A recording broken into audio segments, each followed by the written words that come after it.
बोलो भारत माता की, सोनिया गांधी की, राहुल गांधी की, मल्लिकार्जुन खड़गे की, ನಿಮ್ಮ ಎಂಪಿ ಡಿ.ಕೆ. ಸುರೇಶ್ की ಏನ್ ಜೋರಾಗಿ ಹೇಳ್ತಾ ಇದ್ದೀರಾ? ನನ್ನ ಬಿಟ್ಬಿಡ್ರಿ ನೀವೆಲ್ಲ ಬಂಧುಗಳೇ. ಆಯ್ತು, ಬೆಳೆಸಿದ್ದಾರೆ ತಮಾಷೆಗಳು. ಆಯ್ತು ಆಯ್ತು. ಈಗ ಹೆಣ್ಮಕ್ಳಿಗೆ ಬಿಸಿಲು ಜಾಸ್ತಿ ಮಾಡೋದು ಬೇಡ ಇವತ್ತಿಲ್ಲಿ. ಆಯ್ತು ಬಂಧುಗಳೇ, ನಾನು ಇವತ್ತು ಬಹಳ ಅಭಿಮಾನ ಪೂರ್ವಕವಾಗಿ ನಂಬಿಕೆಯಿಂದ ನಾನು 30 ವರ್ಷದಿಂದ ಈ ತಾಲೂಕಿನಲ್ಲಿ ರಾಜಕಾರಣ ಮಾಡಿದ್ದೀನಿ. ಈ ಊರಬಿಸಿಲಲ್ಲಿ ಇವತ್ತು ಆವರಣೆ ಮಳವಳ್ಳಿ ಹೋಬಳಿಯಲ್ಲಿ ಸೇರಿದಂತ ಜನ ಇತಿಹಾಸವೇ ಯಾವ ಪಾರ್ಟಿಗೂ ಸೇರಿಲ್ಲ. ಅಷ್ಟು ದಿನ ಕಾಲ ನಿಮ್ಮೆಲ್ಲರಿಗೂ ಸೇರಿ ನನ್ನ ಕೋಟಿ ಸಾಷ್ಟಾಂಗ ನಮಸ್ಕಾರಗಳನ್ನ, ನಿಮ್ಮ ಪಾದಗಳಿಗೆ ನನ್ನ ನಮಸ್ಕಾರಗಳನ್ನ ಅರ್ಪಿಸ್ತಾ ಇದ್ದೇನೆ. ಇಷ್ಟು ದೊಡ್ಡ ಸಂಖ್ಯೆಯಲ್ಲಿ ಸೇರಿದೆ. ಮೊದಲು ನೀವು ನನ್ನ ಮಾತಿಗೆ ಗೌರವ ಕೊಟ್ಟು ಇಕ್ಬಾಲ್ ಹುಸೇನ್ ಅವರನ್ನ ಲೋಕಸಭೆಗೆ ಕಳಿಸಿದ್ದೇನೆ, ಹಾಸನ ವಿಧಾನಸಭೆಗೆ ಕಳಿಸಿದ್ರಿ. ಅದಕ್ಕೆ ನಾನು ನಿಮಗೆ ಮೊದಲು ಅಭಿನಂದನೆ ಸಲ್ಲಿಸಲಿಕ್ಕೆ ನಾನು ಪ್ರಯತ್ನ ಮಾಡ್ತಾ ಇದ್ದೇನೆ. ಇವತ್ತು ಡಿ.ಕೆ. ಸುರೇಶ್ ಅವರನ್ನ ಲೋಕಸಭೆಗೆ ಕಳಿಸಿದ್ವಿ. ನೀವು ಇವತ್ತು ಪೇಪರ್ ನೋಡಿದ್ರಿ. ನಿನ್ನೆ ಕೋರ್ಟ್ ಡಿ.ಕೆ. ಸುರೇಶ್ ಅವರು ಏನೋ ನಮ್ಮ ಹಕ್ಕು ಕೊಡ್ಕೊಳ ಕೆಲಸ ಬಂದ್ರೆ ಕೆಲಸ ಅಲ್ವಾ, ಇವ್ರು ಕೆಲಸ ಇವ್ರು ನಮ್ಮ ಹಕ್ಕು, ನಮ್ಮ ತೆರಿಗೆ, ನಮ್ಮ ಹಕ್ಕು ಅಂತೇಳಿ ಡಿ.ಕೆ. ಸುರೇಶ್ ಅವರು ಏನ್ ಹೋರಾಟ ಮಾಡಿದ್ರು, ಆ ಹೋರಾಟಕ್ಕೆ ಸುಪ್ರೀಂ ಕೋರ್ಟ್ ಕೇಂದ್ರ ಸರ್ಕಾರಕ್ಕೆ ನ್ಯಾಯಬದ್ಧವಾಗಿ ಕರ್ನಾಟಕಕ್ಕೆ ತೆರಿಗೆ ಹಣ ಕೊಡಬೇಕು, ಬರಗಾಲದಲ್ಲಿ ಹಣ ಕೊಡಬೇಕು ಅಂತೇಳಿ ಸೀಮಾರೆ ಹಾಕೋದಕ್ಕೆ ಸೆಂಟ್ರಲ್ ಗವರ್ಮೆಂಟ್ ಇನ್ನೊಂದು ವಾರದಲ್ಲಿ ದುಡ್ಡು ಕೊಡ್ತೀವಿ ಅಂತ ಹೇಳಿದ್ದಾರೆ. ಅದು ನಿಮ್ಮ ಡಿ.ಕೆ. ಸುರೇಶ್ ಹೋರಾಟದಿಂದ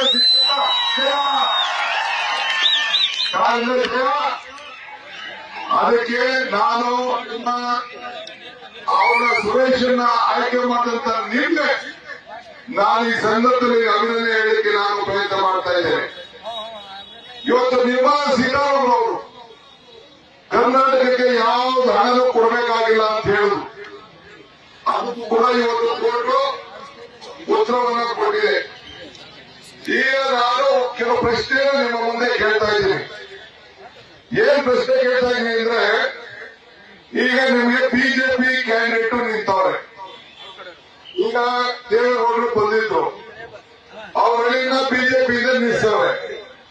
ಕುಮಾರಣ್ಣ ನೋಡ್ರೆ ದಳ ಇಷ್ಟು ದಿನ ಏನಾಯ್ತು, ಆ ಪಾರ್ಟಿ ಏನಾಯ್ತು, ಯಾಕೆ ನೇಮಕ್ಕೆ ಚಿಹ್ನೆ ನಿನ್ನ ಹಳೆಯನ್ನ ನಿಮ್ಮ ಹಳೆಯನ್ನ ಯಾಕೆ ನಿಲ್ಲಿಸಿಲ್ಲ ಅನ್ನೋ ಪ್ರಶ್ನೆಯನ್ನ ಈ ಸಂದರ್ಭದಲ್ಲಿ ನನ್ನ ಮತದಾರರು, ಆರವಳ್ಳಿ ಬನವಾಳಿಯ ಮತದಾರರು, ಕನಕಪುರ ತಾಲೂಕಿನ ಹಿಂದಿನ ಮತದಾರರು ಇವತ್ತು ನಿಮಗೆ ಪ್ರಶ್ನೆಯನ್ನ ಕೇಳ್ತಾ ಇದ್ದಾರೆ. ಕುಮಾರಣ್ಣ, ನಿನಗೆ ಈ ಚಿಹ್ನೆ ಬೇಡ, ಈ ಪಾರ್ಟಿ ಬೇಡ ಅಂತೇಳಿ ಬಿಜೆಪಿಯಿಂದ ನಿನ್ನ ಭಾವ ಇದನ್ನು ನಡೆಸಿದ್ಯಲ್ಲ, ದಳದ ಕಾರ್ಯಕರ್ತರು ಎಲ್ಲಿಗೆ ಹೋಗ್ಬೇಕು, ಆ ಚಿಹ್ನೆ ಎಲ್ಲಿಗೆ ಹೋಗ್ಬೇಕು ಅಂತ ಈ ಪ್ರಶ್ನೆ ಸಂದರ್ಭಕ್ಕೆ ನಾನು ಬಯಸ್ತಾ ಇದ್ದೇನೆ.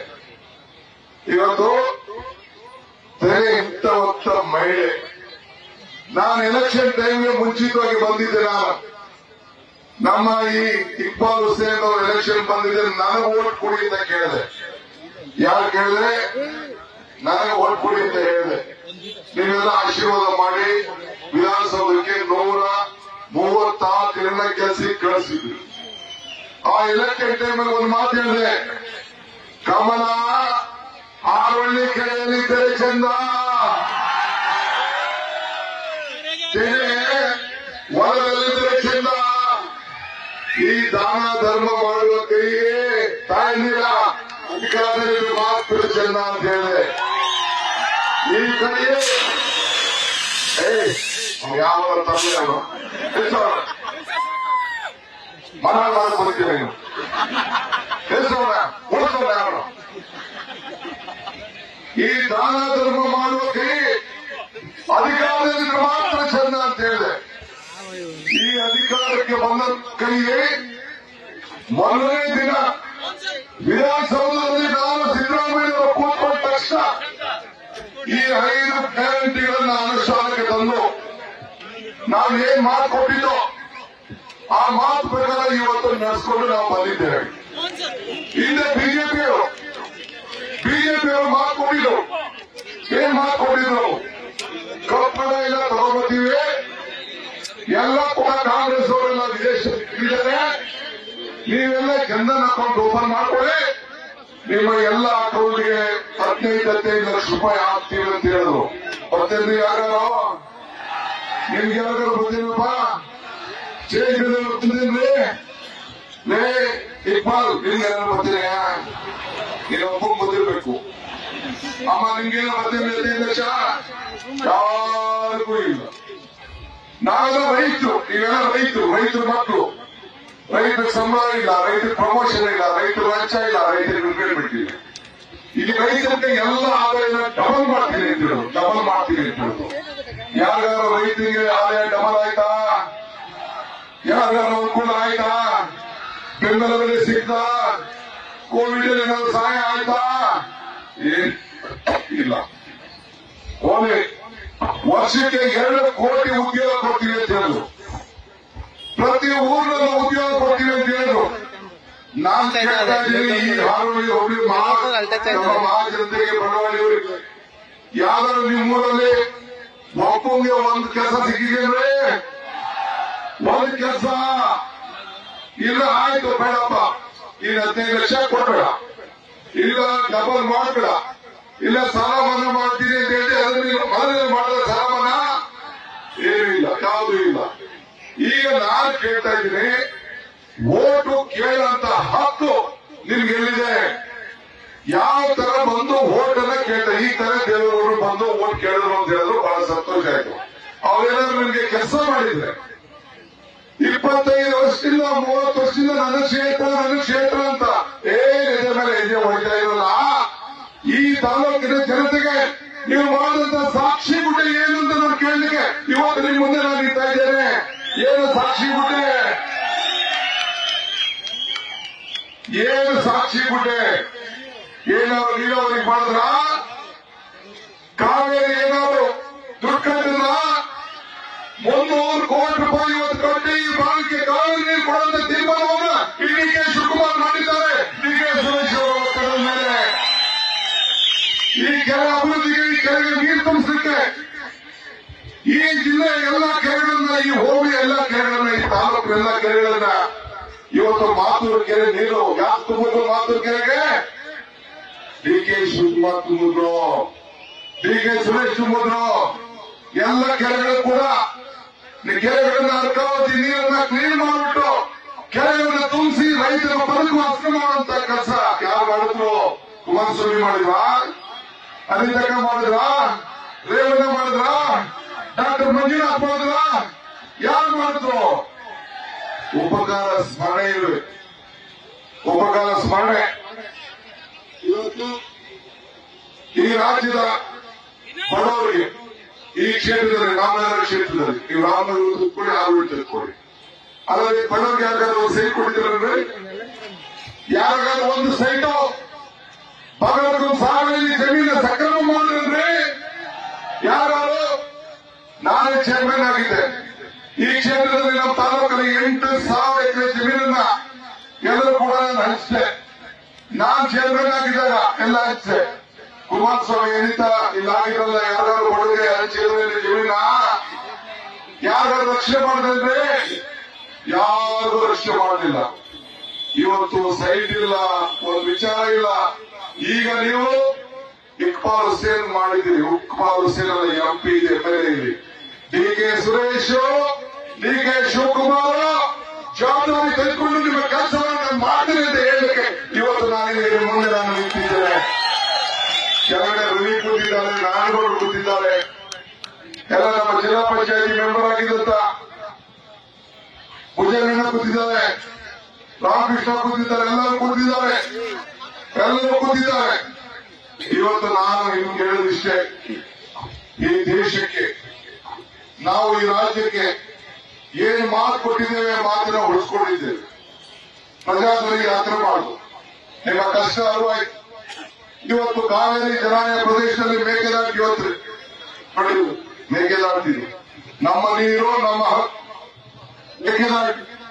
ಆ ಪಾದಯಾತ್ರೆಗೆ ಜಾತ್ಯತೀತವಾಗಿ ಕರೆದೆ. ಕುಮಾರಸ್ವಾಮಿ ಬಂದ್ರ, ದೇವೇಗೌಡರು ಬಂದ್ರ, ಇನ್ಯಾವ ಮಣ್ಣಿನ ಮಗ ನೀವು? ಯಾರಿಗೋಸ್ಕರ ಮತ ಕೇಳ್ತಾ ಇದ್ದೀರಿ? ನಿಮ್ಗೆ ಅಧಿಕಾರ ಕೊಟ್ಟಾಗ ಏನು ಮಾಡಕ್ಕಾಗದೆ ಈ ರಾಜ್ಯದಲ್ಲಿ ನಿಮ್ಮನ್ನು ಮುಖ್ಯಮಂತ್ರಿ ಮಾಡಿದ್ರು 2 ಬಾರಿ. ಒಂದು ಬಾರಿ ಬಿಜೆಪಿ, ಒಂದು ಕಾಂಗ್ರೆಸ್ ಪಾರ್ಟಿಯಿಂದ. ಒಂದು ಬಾರಿ ದೇವೇಗೌಡರು ಪ್ರಧಾನಮಂತ್ರಿ ಆದ್ರು ಕಾಂಗ್ರೆಸ್ ಪಾರ್ಟಿಯಿಂದ. ಮನೆಯಲ್ಲಿ 3 ಬಾರಿ ಮುಖ್ಯಮಂತ್ರಿ. ನಿಮ್ಮ ಸಾಕ್ಷಿ ಗುಡ್ಡೆ ದಯವಿಟ್ಟು ಹೇಳಬೇಕು. ಇವತ್ತು ನೀವು ಬಹಳ ದಿನ ತಳದಿಂದ ನಮ್ಮನ್ನು ನಂಬ್ಕೊಂಡು ಬಂದಿದ್ದೀರಿ. ನಾನು ನಿಮ್ಗೆ ತಡೆದವ್ರಿಗೆಲ್ಲ ಇವತ್ತು ಕಾಂಗ್ರೆಸ್ ಅವರೆಲ್ಲ ಭಾಷಣ ಮಾಡ್ತಾ ಇರೋದು, ಮುಂದಿನಲ್ಲಿರುವಂತ ಎಲ್ಲ ತಳದ ಕಾರ್ಯಕರ್ತರಿಗೆ ಬಿಜೆಪಿಯವರಿಗೆ ಮನವಿ ಮಾಡ್ತಾ ಇದ್ದೀನಿ. ನೀವು ಯಾಮಾರಕ್ಕೆ ಹೋಗ್ಬೇಡಿ. ನನ್ನ ಮನೆ ಬಾಗಿಲು ತೆರೆದಿದೆ. ನಿಮ್ಮ ಹೃದಯದಿಂದ ನಾನು ಸ್ವೀಕಾರ ಮಾಡ್ತೇನೆ. ಮೋಸ ಹೋಗ್ಬೇಡಿ. ನಿಮ್ಮ ಪಾರ್ಟಿ ಮುಳುಗೋಗ್ತದೆ. ನಮ್ಮ ಸ್ವಂತಕ್ಕೋಸ್ಕರ, ಸ್ವಂತ ತನ್ನ ಕುಟುಂಬಕ್ಕೋಸ್ಕರ ಈ ಪಕ್ಷನ ಮುಗಿಸ್ಬಿಡ್ತಾರೆ. ನಿಮ್ಮ ಪಾರ್ಟಿಗೆ ಭವಿಷ್ಯ ಇಲ್ಲ. ಬೀಜ ಸಿಂಧಿಯವರೇ ಆ ಪಾರ್ಟಿ ಇರಕ್ಕಾಗಲಿಲ್ಲ.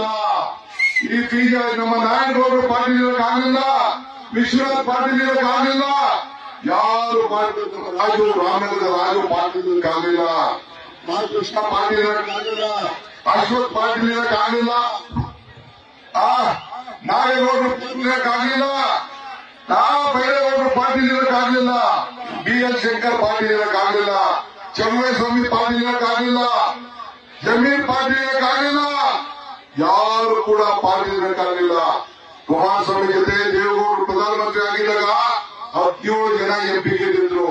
ಕುಮಾರಸ್ವಾಮಿ ಒಬ್ರು ಬಿಟ್ಟು ಇನ್ನು 14 ಜನರು ಕೂಡ ಕಾಂಗ್ರೆಸ್ ಪಾರ್ಟಿಗೆ ಸೇರ್ಕೊಂಡ್ರು. ಬೇರೆ ಬೇರೆ ಪಾರ್ಟಿಗೆ ಹೋದ್ರು. ಇದನ್ನು ತಾವು ಗಮನದಲ್ಲಿ ಇಟ್ಕೊಳ್ಬೇಕು. ಬಸವರಾಜ ಬೊಮ್ಮಾಯಿ ಆಗಿ ಜನತಾದಳ ಬಿಟ್ಟು ಬಿಜೆಪಿ ಸೇರಿದ್ರು. ತಾವು ಗಮನದಲ್ಲಿ ಇಟ್ಕೊಳ್ಳಿ. ನೀವು ತಾವು ವೇಸ್ಟ್ ಮಾಡ್ಕೊಳಕ್ ಹೋಗ್ಬೇಡಿ. ನಿಮ್ಗೆ ಕೆಲಸ ಮಾಡ್ಕೊಂಡಿದ್ರೆ, ನಿಮ್ ಋಣ ತೀರಿಸಿದ್ರೆ, ಸಾಕ್ಷಿ ಕೂಡ ಮಾಡಿದ್ರೆ ಇಲ್ಲೇ ಬಂದು ನಿಂತ್ಬೇಕು. ಹಿಂದೆ ಕುಮಾರಸ್ವಾಮಿ ಅವರ ರಾಜೀನಾಮೆ ಕೊಟ್ಟಾಗ ಇದೇ ರೀತಿ ಸಿದ್ದರಾಮಯ್ಯ ಅವರು ಚೀಫ್ ಮಿನಿಸ್ಟರ್ ಆಗಿದ್ದಾಗ ನಾನು ಮಂತ್ರಿ ಇರಲಿಲ್ಲ. ನೀವೆಲ್ಲ ಸೇರಿ DK ಸುರೇಶ್ ನಿಲ್ಲಿಸಿದ್ರಿ. DK ಸುರೇಶ್ಗೆ ಬಿಜೆಪಿ ದಳ ಇಬ್ರು ಸೇರಿ ಕುಮಾರಸ್ವಾಮಿಯ ಧರ್ಮಪತ್ನಿ ಅನಿತಕ್ಕನ್ನ ಓಟ್ ಹಾಕಿ ನಿಲ್ಲಿಸಿದ್ರು. ಅನಿತಕ್ಕ ಸೋತರು, DK ಸುರೇಶ್ ಗೆದ್ರು. ಅದು ಗೆದ್ದಾದ್ಮೇಲೆ ಒಂದೊಂದು ಪಂಚಾಯತಿಗೆ ಹೋಗಿ, ಒಂದೊಂದು ಹಳ್ಳಿಗೆ ಹೋಗಿ ಗ್ರಾಮ ಪಂಚಾಯತಿ ಮೆಂಬರ್ ರೀತಿಯಲ್ಲಿ ಕೆಲಸ ಮಾಡಿದ್ರ ಇಲ್ಲ DK ಸುರೇಶ್. ಅದು ತಾಳ ಉತ್ತರ ಹೇಳಬೇಕು. ಮಾಡಿದ್ರಾಗ ಹಳ್ಳಿಗೆ ಬಂದ್ರೆ ಇಲ್ಲ. ಆಯ್ತು, ಕೊರೋನಾ ಬಂದಿತ್ತು. ಏನ್ ಬಂದಿತ್ತು? ಕೊರೋನಾ ಸಂದರ್ಭದಲ್ಲಿ ಕುಮಾರಣ್ಣ, ದೇವೇಗೌಡ್ರೆ ಯಾವ್ದಾದ್ರು ಮನೆ ಬಂದು ಈ ಸ್ಯಾನಿಟೈಸರ್ ಕೊಟ್ಟೇನ್ರಿ, ಊಟ ಕೊಟ್ಟೇನ್ರಿ, ಔಷಧಿ ಕೊಟ್ಟೇನ್ರಿ, ಫುಡ್ ಕಿಟ್ ಕೊಟ್ಟೇನ್ರಿ, ಏನಾದ್ರು ಸಹಾಯ ಮಾಡಿದ್ರಿ? ಏನು ಸಹಾಯ ಮಾಡಲಿಲ್ಲ. ಯಾರಿಗಾದ್ರು ಬಂದು ಕಷ್ಟ ಸುಖ ಕೇಳಿದ್ರೆ ಕೊರೋನಲ್ಲಿ ಏನು ಕೊಡಲಿಲ್ಲ. ಹೇಳ್ಬೇಕು ನೀವು. ಯಾರಿಗಾರು ಬಂದು ಬಡವರಿಗೆ ಬೇರೆ ಕಡೆ ಬೇಡ. ಇಲ್ಲಿ MLA ಇರಲಿಲ್ಲ. ಯಾರು ಇಕ್ಬಾಲ್ ಹುಸೇನ್ MLA ಇರಲಿಲ್ಲ. ಅನಿತಕ್ಕ MLA ಇದ್ವು. ಬಂದು ಕೊರೋನಾ ಸಂದರ್ಭದಲ್ಲಿ ಕಷ್ಟ ಸುಖ ಕೂತಿರ್ತೀವಿ. ಒಬ್ಬ MP ಇದ್ದ, ಸುರೇಶ್ ಅಂಗಡಿ ಅಂತ ಅಂದ್ಬಿಟ್ಟು MP ಮಂತ್ರಿ, ಕೇಂದ್ರದಲ್ಲಿ ಮಂತ್ರಿ ಅಂತ. ಆ ಮಂತ್ರಿ ವಾಪಸ್ ಕೊರೋನಾದಲ್ಲಿ ತೀರ್ಕೊಂಡ. ಅವ್ರು ಹೇಳಲ್ಲ ಬಿಜೆಪಿ ಸರ್ಕಾರ ತಂದು, ಬಿಜೆಪಿ ಸರ್ಕಾರ ಬಂದು ಅವ್ರು ಊರು ಕೊಡಕ್ ಆಗ್ಲಿಲ್ಲ. JCB ತಳ್ತಾ ಇದ್ರು, ಊಡ್ತಾ ಇದ್ರು. ಆದ್ರೆ DK ಸುರೇಶ್ ಮತ್ತು ರವಿ ಕನಕಪುರದಲ್ಲಿ ವೀರಶೈವರು ಮನೆ ಹೇಳೋಣ ಹೋಗಿ ಮಕ್ಕಳು ಬಂದು ಊಟಕ್ಕೆ ಹಿಂದೆ ಮುಂದೆ ನೋಡಿದ್ರು. ಆದ್ರೆ DK ಸುರೇಶ್ ಮತ್ತು ರವಿ ಹೆಣವನ್ನ BP ಕಿಟ್ ಹಾಕೊಂಡು ಅಂತಿಮ ಸಂಸ್ಕಾರ ಮಾಡಿದಂತ ಇತಿಹಾಸ ಈ DK ಸುರೇಶ್ ಇದೆ. ಈ ಪೇಪರ್ ನೋಡಿದ್ದಾರೆ, TV ನೋಡಿದ್ದಾರೆ. ಒಂದು ಮಾನವೀಯತೆ ಪ್ರಶ್ನೆ ಇದು. ಯಾವ ಪ್ರಶ್ನೆ? ಮಾನವೀಯತೆ ಪ್ರಶ್ನೆ. ನಾನು ಇದನ್ನೆಲ್ಲ ಯಾಕೆ ಹೇಳ್ತಾ ಇದ್ದೀನಿ ಅಂದ್ರೆ, ರಾಜಕಾರಣ MLA ಮಾಡೋರು ತಾಲೂಕು ಪಂಚಾಯತಿ ಮೆಂಬರು, ಜಿಲ್ಲಾ ಪಂಚಾಯತಿ ಮೆಂಬರು, ಗ್ರಾಮ ಪಂಚಾಯತಿ ಮೆಂಬರು, MLA ಇವರೆಲ್ಲ ಇರೋರು ಅವರ ಅನುಕೂಲಕ್ಕೆ ಅವರ ಜನತೆಯ ಸೇವೆಯನ್ನು ಮಾಡಬೇಕು ಅಂತ ಹೇಳಿ. ಕುಮಾರಣ್ಣ, ನೀನು ಮನೆಯಿಂದ ಈಚೆ ಬರಲಿಲ್ಲ. ನೀನು ಈ ಜನರಿಗೆ, ಈ ಜನಸಮೂಹಕ್ಕೆ ಎದುರುಕೊಂಡು ನಿನ್ನ ಚಿಹ್ನೆ ಬಿಟ್ಬಿಟ್ಟು ನಿನ್ನ ಮಾಮಯ್ಯನ ಬಿಜೆಪಿಗೆ ಕಳಿಸಿ ಇವತ್ತು ನೀನು ಹೋಗಿ ಮಂಡ್ಯದಲ್ಲಿ ಹೋಗಿ ಈ ಯಾರು ನಿನಗೆ ಜೀವ ಕೊಟ್ಟರು, ಯಾರು ನಿನ್ನ ಕರ್ಮಭೂಮಿ ಅಂತ ಹೇಳ್ತಾ ಇದೆ, ಆ ಕರ್ಮಭೂಮಿಯ ಜನರನ್ನ ಬಿಟ್ಬಿಟ್ಟು ನೀನು ಹಾಸನದಿಂದ ಬಂದೆ, ನಮ್ಮ ಜಿಲ್ಲೆಗೆ ಬಂದೆ, ನಿನ್ನನ್ನು ಮುಖ್ಯಮಂತ್ರಿ ಮಾಡಿದ್ರು, ನಿನ್ನ ತಂದೆ ಪ್ರಧಾನಮಂತ್ರಿ ಮಾಡಿದ್ರು, ನಿನ್ನ MP ಮಾಡಿದ್ರು, ನಿನ್ನ ಧರ್ಮಪತ್ನಿನ MLA ಮಾಡಿದ್ರು ಕೂಡ ಇವತ್ತು ಇವನ್ನೆಲ್ಲ ಬಿಟ್ಬಿಟ್ಟು ನೀನು ಹೋಗಿ ಮಂಡ್ಯದಲ್ಲಿ ಹೋಗಿದೆಯಲ್ಲ, ಮಂಡ್ಯದಲ್ಲಿ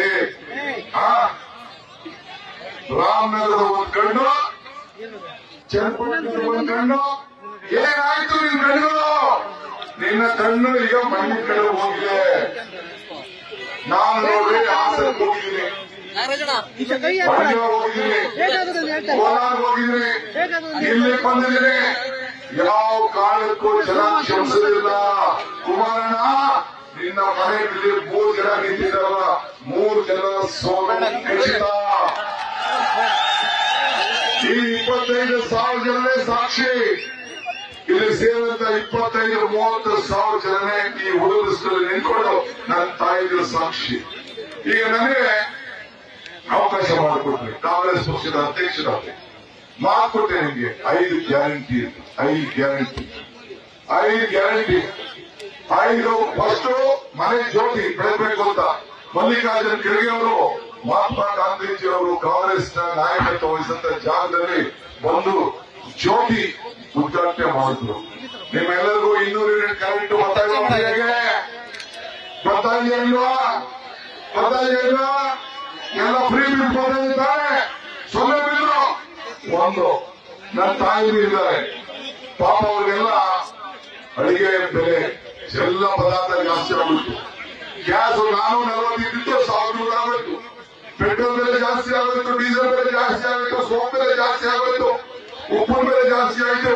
ಅಡಿಗೆ ಎಣ್ಣೆ ಬೆಲೆ ನಿಮ್ದಲ್ಲ ಕಣೆಯ ಹೆಂಗ್ಸರು, ಇವು ಎಣ್ಣೆ ರೂಪಾಯಿ. ಅಡಿಗೆ ಎಣ್ಣೆ 90 ರೂಪಾಯಿ ಇದ್ದು 200 ರೂಪಾಯಿ ಆಗೋಯ್ತು. ಅದಕ್ಕೆಲ್ಲ ಏನೇನು ಮಾಡಿ ಸಹಾಯ ಮಾಡಬೇಕು ಅಂತ ಏನ್ ಮಾಡ್ದು? ಗೃಹಲಕ್ಷ್ಮಿ ಯೋಜನೆ ತಂದು 200 ರೂಪಾಯಿ ಕೊಡಬೇಕು ಅಂತ ತೀರ್ಮಾನ ಆಯ್ತು. 2,00,000 ರೂಪಾಯಿ, 2,000 ರೂಪಾಯಿ 200 ಯೂನಿಟ್ 2,000 ರೂಪಾಯಿ ಕೊಡಬೇಕು ಅಂತ ತೀರ್ಮಾನ ಆಯ್ತು. ಕೊಟ್ಟು ಇಲ್ಲವಾ? 1,10,00,000 ತಕ್ಷಣಕ್ಕೆ ನೇರವಾಗಿ ಯಾವ ಕಮಿಷನ್ ಇಲ್ಲ, ಯಾರು ಮೀಡಿಯೇಟರ್ ಇಲ್ಲ, ಯಾರು ಲಂಚ ಇಲ್ಲ. ಏನೇನು ಲಂಚ ಇದೆ? ಇವಾಗ ಲಂಚ ಇಲ್ಲ, ಯಾರು ಲಂಚ ಇಲ್ಲ. ನೇರವಾಗಿ ನಿಮ್ಮ ಅಕೌಂಟ್ ಗೊತ್ತಾಯ್ತು ತಾನೆ? ಯಾರು ಗೊತ್ತಾಯ್ತಿಲ್ಲ ಕೈ ಹೆಣ್ಮಕ್ಳೆಲ್ಲ ಕರೆಕ್ಟ್ ಆಗ್ತದೆ. ನಿಮ್ಮ ಹೆಂಗಸರು ಬರ್ತಾಯಿದ್ರೆ ಬಂದ್ರೆ ನಿಮ್ಮ ಹೆಂಗಸರು ಬರ್ತಾಯಿಲ್ಲ, ನೋಡೋಣ. ಎಲ್ಲರಿಗೂ ಬರ್ತಾಯಿದೆ, 20 ರೂಪಾಯಿ ಬರ್ತಾಯಿದೆ. ಆಯ್ತು, 10 ಕೆಜಿ ಅಕ್ಕಿ ಕೊಡ್ತೀವಿ ಅಂತ ಹೇಳೋ ಸೆಂಟ್ರಲ್ ಗವರ್ಮೆಂಟ್ ದುಡ್ಡು ಅಕ್ಕಿ ಕೊಡೋದು ಆಗ್ಬಿಟ್ಟು 5 ಕೆಜಿ ಕೊಡ್ತಾ ಇದ್ರು, 5 ಕೆಜಿ ದುಡ್ಡು. ಆ ದುಡ್ಡು 5 ಕೆಜಿ ನಿಮ್ಮ ಅಕೌಂಟ್ ಬರ್ತಾ ಇದೆಯಾ ಇಲ್ಲ? ಬರ್ತಾ ಇದೆ. ಆಯ್ತು, ತಾಯಂದಿರಿಗೆ ಉಳಿಸ್ಬೇಕು ದುಡ್ಡು, ಖರ್ಚು ಜಾಸ್ತಿ ಆಗೋಯ್ತು. ಎಲ್ಲ ಬೆಂಗಳೂರು ಹೋಗ್ತಾ ಇದ್ರಿ, ಕೆಲಸಕ್ಕೆ ಹೋಗ್ತಾ ಇದ್ರಿ, ಮಕ್ಕಳು ಮನೆಗೆ ಹೋಗ್ತಾ ಇದ್ರಿ, ಬೀಗರು ಮನೆಗೆ ಹೋಗ್ತಾ ಇದ್ರಿ, ಚಾಮುಂಡಿ ಬೆಟ್ಟಕ್ಕೆ ಹೋಗ್ತಾ ಇದ್ರಿ, ಧರ್ಮಸ್ಥಳಕ್ಕೆ ಹೋಗ್ತಾ ಇದ್ರಿ, ದೇವ್ರಿಗೆ ಹೋಗ್ತಾ ಇದ್ರಿ, ಎಲ್ಲಾ ಕಡೆ ಹೋಗ್ತಾ ಇದ್ರಿ. ಫ್ರೀ ಬಸ್ ಮಾಡಿದೀವ ಇಲ್ಲ? KSRTC ಬಸ್ ಅಲ್ಲಿ ಓಡಾಡ್ತಾ ಇದ್ರ ಇಲ್ವಾ? ತಾಯಿಗೆ ಓಡಾಡ್ತಾ ಇರ್ತಾರೆ, ಎಲ್ಲ ಫ್ರೀಯಾಗೆ, ಎಲ್ಲರಿಗೂ ಫ್ರೀ. ಏನು ನಾವು ಕೊಟ್ಟು ಬಸ್ಕೊಂಡ್ವಾ ಇಲ್ವಾ? ಇಂಥ ಒಂದು ಕೆಲಸ ಯಡಿಯೂರಪ್ಪ, ಕುಮಾರಸ್ವಾಮಿ, ಮಂಜುನಾಥ್, ದೇವೇಗೌಡರು ಎಲ್ಲ ಸೇರಿ, ಜಿಟಿ ದೇವೇಗೌಡ, ದೊಡ್ಡ ದೇವೇಗೌಡರು, ಚಿಕ್ಕ ದೇವೇಗೌಡರು ಎಲ್ಲ ಸೇರಿ ಏನ್ ಮಾಡವ್ರೆ? ಏನ್ ಕೊಟ್ಟವ್ರೆ? ಶಂಭು. ಏನ್ ಶಂಭು? ಈ ಚಂಬು ಕೊಡೋದಕ್ಕೆ ದೇವೇಗೌಡರು ಮೋದಿ ತೋರಿಸ್ತಾರೆ. ಚಂಬು ಕೊಟ್ಬಿಟ್ಟವ್ರೆ ಡಿಕೆ ಅಂತ ಏನ್ ನಮ್ಮ ಮೇಲೆ ಏನೆಲ್ಲ ಪಟ್ಟಿ ರೈಡ್ ಮಾಡಿ ಕೇಸ್ ಮಾಡಿ ನಾವು ವಿಜಯದೇವ ಮನೆ ರೈಡ್ ಮಾಡ್ಬಿಟ್ರು, ಆ ಕೆಂಪರಾಜನ ಮನೆ ರೈಡ್ ಮಾಡ್ಬಿಟ್ರು, ಆ ಸೂರ್ಯ ಡ್ರೈವರ್ ನಮ್ಮ ಯುವಕ ಅವ್ರಿಗೂ ಅವ್ರ ಮನೆ ರೈಡ್ ಮಾಡ್ತೀವಿ. ಏನ್ ಹೆಣ್ಮಕ್ಳಿಗೆ ರೈಡ್ ಕೊಟ್ಟು ಹೊಡೆದಿದ್ದು ಹೊಡೆದಿತ್ತಂತೆ. ಕೇಸ್ ಹಾಕ್ಬೇಕು ಅಂತ ಇದೆ. ಆಮೇಲೆ ಯಾರೋ ಒಂದು ಓದಿ ಕೊಡ್ತಿರೋ ಆಫೀಸರ್ ಅಂತ ಹೇಳಿದ್ರು. ಇಂಥ ಕೆಲಸ, ಇಂಥ ನೀಚ್ ಕೆಲಸ ಇವತ್ತು ಇವರೆಲ್ಲ ಸೇರಿ ಮಾಡಿಕೊಂಡು ನನ್ನ ಜೈಲ್ಗೆ ಹಾಕಿದ್ರು, ಏನೇನ್ ಮಾತಾಡಿದ್ರು ಜೈಲ್ಗೆ ಹಾಕ್ಬಿಟ್ಟು, ನಿಮ್ಗೆ ಯಾರು ತೊಂದರೆ ಮಾಡಿದ್ದೀರೇನ್ರಿ, ನಿಮ್ಗೆ ಯಾರು ಮೋಸ ಮಾಡಿದ್ದೀರೇನ್ರಿ, ಅವ್ನ ಮಾತಾಡ್ತಾರೆ ಕಲ್ಲೋದೆ ಅಂತ.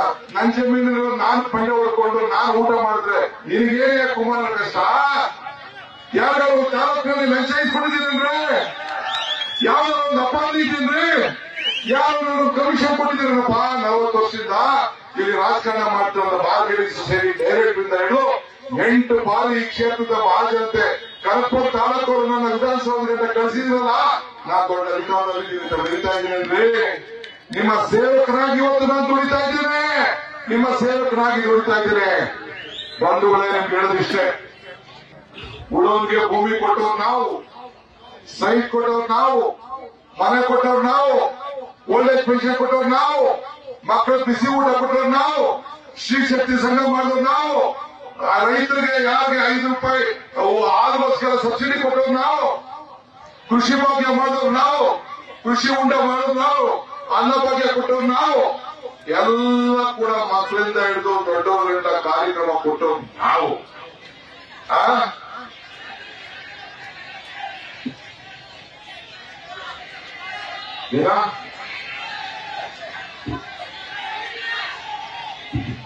ನೋಡಿ ಆ ಹುಡುಗರು, ನಾನು ಪವರ್ ಮಿನಿಸ್ಟರ್ ಆಗಿದ್ದಲ್ಲ, ಈ ಸುರೇಶ್ ಏನ್ ಮಾಡ್ಬಿಟ್ಟ, ಎಲ್ಲ ಕರೆಂಟ್ ಎಲ್ಲ ಟ್ರಾನ್ಸ್ಫಾರ್ಮರ್ ಎಲ್ಲ ಸುಟ್ಟೋಗವ್ರೆ ಅಂತ ಹೇಳ್ಬಿಟ್ಟು ನಾನು ಹೇಳ್ತಾ ಇದ್ದೀನಿ. ನಿಮಗೆ ನೆಂಟರು ಈ ಕಡೆ ಮಂಡ್ಯದಲ್ಲವ್ರೆ, ಹಾಸನದಲ್ಲವ್ರೆ, ಬೇರೆ ಕಡೆಯವರ ತುಮಕೂರಲ್ಲ ಅಂತ ನೀವು ಕೇಳ್ಕೊಳ್ಳಿ.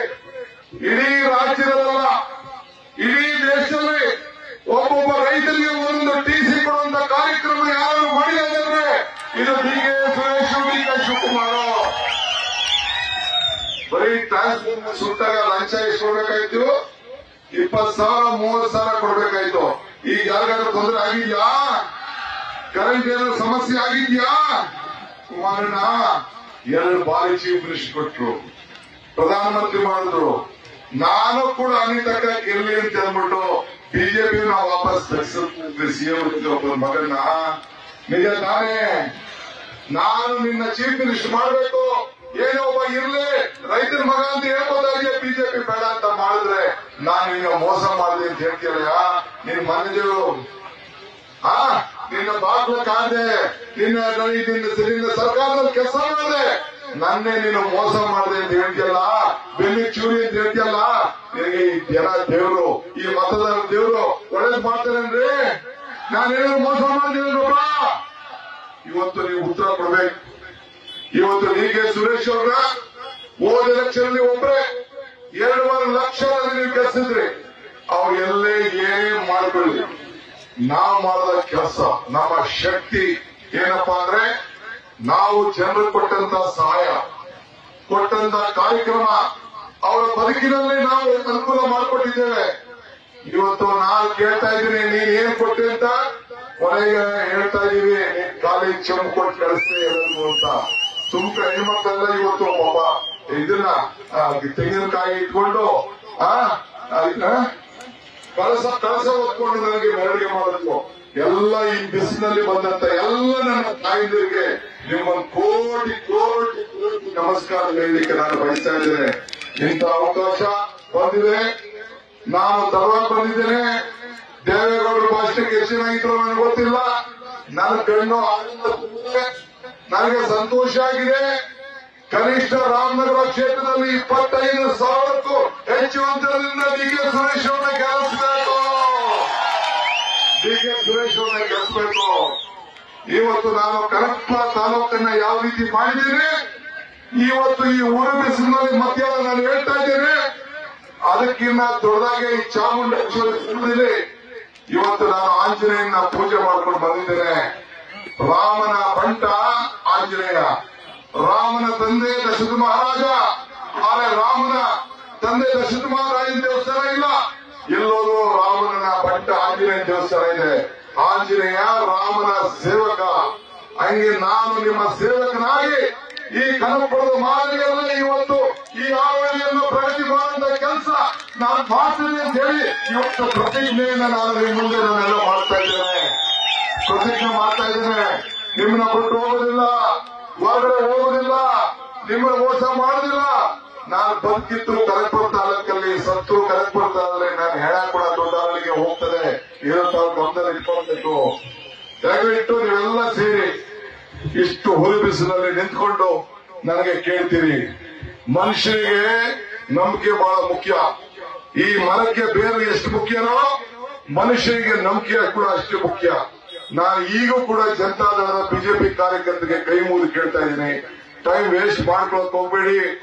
ನನ್ನ ಲೋಕಲ್ ಕಾರ್ಯಕರ್ತರು ನಿಮ್ಗೂ ಸಾಲ ಭಿನ್ನಾಭಿಪ್ರಾಯ ಇರ್ಬೋದು. ನನ್ನ ಮಗ ನೋಡಿ, ಯಾವ್ಯಾವ ಊರವ್ರಿಗೆ ನೀವು ಯಾವ್ಯಾವ್ರಿಗೆ ಅಧಿಕಾರ ಕೊಟ್ರೆ ನಿಮ್ಮನ್ನ ಮಗನ್ ಕೊಡಿ. ನೀವೇನು ಭಾವನೆ ಇಟ್ಕೊಂಡು ನನ್ನ ಅಭ್ಯರ್ಥಿನ ನೀವು ಗೆಲ್ಸಿದ್ರಿ, ನಾನು ಒಂದು ಮುಖ್ಯಮಂತ್ರಿ ಆಗ್ತೀರಿ ಅಂತ ಹೇಳಿ ನನ್ನ ಮೇಲೆ ನಂಬಿಕೆ ಇಟ್ರಿ. ಆ ನಂಬಿಕೆ ಮೋಸ ಆಗುದಿಲ್ಲ, ಆ ಮೋಸ ಆಗ್ತಿಲ್ಲ. ನಿಮ್ ಸೇವೆ ಮಾಡ್ತೀನಿ, ಈ ಸೇವೆ ಮಾಡ್ತೀನಿ. ನಾನು ನಿಮ್ಮ ಮಗ, ನನಗೆ ಜಾತಿ ಇಲ್ಲ, ಧರ್ಮ ಇಲ್ಲ, ನೀತಿ. ನಿಮ್ಮ ಊರಿನ ಮಗ. ನಾನು ಇವತ್ತು ಉರಿ ಬಿಸಿನಲ್ಲಿ, ಚಾಮುಂಡಿಯ ಸನ್ನಿಧಿಯಲ್ಲಿ, ಆಂಜನೇಯ ಸನ್ನಿಧಿಯಲ್ಲಿ ಇವತ್ತು ನಾನು ನಿಮ್ಮನ್ನೆಲ್ಲ ಕೈ ಮುಗಿದು ನಿಮ್ಮ ಕಾಲುಗಳಿಗೆ ನಿಮ್ಮ ನಿಮ್ಮ ನಿಮ್ಮ ಸಾಕ್ಷಾಂಗ ನಮಸ್ಕಾರಗಳನ್ನು ಮಾಡಿ ನೀವೆಲ್ಲ ಡಿ ಕೆ ಸುರೇಶ್ ಒಬ್ಬ ಉತ್ತಮವಾದಂತಹ ಸೇವಕ ತಾನೇ, ಪ್ರಾಮಾಣಿಕವಾದಂತಹ ಎಂಪಿ ತಾನೇ. ನೀವು ಅವರಿಗೆ ಸಹಾಯ ಮಾಡಬೇಕು, ಕೈ ಹಿಡಬೇಕು. 26ನೇ ತಾರೀಕು ನಡೆಯುವಂತ ಚುನಾವಣೆಗೆ ನಿಮ್ಮ ಹಸ್ತ 200 ಯೂನಿಟ್ ಉಚಿತ, 2000 ಖಚಿತ, 2ನೇ ನಂಬರ್ ಕೆಲವು ನಿಶ್ಚಿತ. ಯಾರ ಕೈ? ನಿಮ್ ಕೈ. ಈ ಕೈಯಲ್ಲಿ ಅದನ್ನು ತಕ್ಷಣ ಕುಯ್ಬಿಟ್ಟು ಡಾಕ್ಟರ್ ಮಂಜುನಾಥ್ ಹೋಗಿ ಮೋದಿ ಮೇಲೆ ಬಿಡೋಬೇಕು. ದೇವೇಗೌಡರು ಸಾಕಪ್ಪ ಸಾಕು, ಈ ಆರೋಳ್ಳಿ ಮರವಾಡಿ ಸವಾಸ ಅಂತ ಹೇಳ್ಬೇಕು. ಮಾಡ್ತಿರ್ತಾನೆ. ಕೈ ಎತ್ತಿ ನೋಡೋಣ, ತಾಯಂದಿರ ಕೈ ಎತ್ತಿ ನೋಡೋಣ. ಈ ಕಡೆ ಸರಿಯಾಗಿ ವಿಡಿಯೋಪ್ಪ, ವಿಡಿಯೋಪ್ಪ, ಇದು ನನಗೆ ಲೆಕ್ಕ ಇಟ್ಕೋಬೇಕು ನಾವು.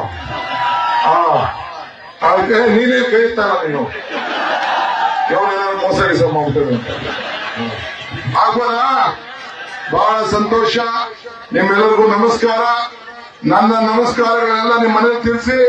ಆಮೇಲೆ ಪಕ್ಕದ ಈಗ ದಳಕೋಟ್ ಹಾಕ್ತವ್ರು, ಬಿಜೆಪಿ ಕೋಟ್ ಹಾಕ್ತವ್ರು, ಅವರೆಲ್ಲ 2 ಸಾವಿರ ಇಸ್ಕೊಂಡವ್ರು. ಅವ್ರಿಗೂ ಕೇಳಬೇಕು, ನೀವು ಮೋಸ ಮಾಡಬೇಡಿ. ಡಿ ಕೆ ಶಿವಕುಮಾರ್ ಮೋಸ ಮಾಡಬೇಡಿ. ನಿಮ್ಗೆಲ್ಲ ಕರೆಂಟ್ ಉಚಿತವಾಗಿ ಕರೆಂಟು, ಅಕ್ಕಿ 2000 ಬರ್ತಾ ಇದೆ ಅಂತ ನನ್ನ ಪರವಾಗಿ ಅವ್ರಿಗೆಲ್ಲ ಹೇಳ್ಬೇಕು. ಮೊನ್ನೆ ನಾನು ಟಿವಿ ನೋಡಿದೆ, ಅದ್ಯಾವುದೋ ಹೆಣ್ಮಕ್ಳು ಬಸ್ ಹೋಗ್ತಾ ಇದ್ರು, ಟಿವಿಯಲ್ಲಿ ಕೇಳ್ತಾ ಇದ್ರು, ಏನಪ್ಪ ಯಾರಿಗೆ ಹಾಕ್ತೀರ? ನಾವು ಕಾಂಗ್ರೆಸ್ ಅಂತ. ಅವ್ಳು ಯಾರೋ ಒಬ್ರು ಹೆಣ್ಮಕ್ಳು, ಇಲ್ಲ ನನ್ನ ಮೋದಿ ಅಂತ ಕೆಳಗಿಡಿ ಅಂತ ಎನಿಸ್ತಾ ಇದ್ರು. ಇನ್ ಮೊದಲು ಕೆಳಗಿಡಿ ಅಂತ ಎನಿಸ್ತಾ ಇದ್ರು. ಅಷ್ಟು ಛಲ ನನ್ನ ತಾಯಿಗೆ ಬಂದಿದೆ. ನಿಮ್ಗೆಲ್ಲ ನಮಸ್ಕಾರ ಕಂಡ್ರವ, ನಿಮ್ಗೆಲ್ಲ ನಮಸ್ಕಾರ. ಬರ್ತೀನಿ. ರಾಮನಗರ ಹೋಗ್ಬೇಕು. ಈಗ ಅದಷ್ಟು ಛಲ ನ್ಯೂಸ್ ಫಸ್ಟ್, ನಿರ್ಭೀತಿಯಿಂದ ನಿಮ್ಮ ಪರವಾಗಿ.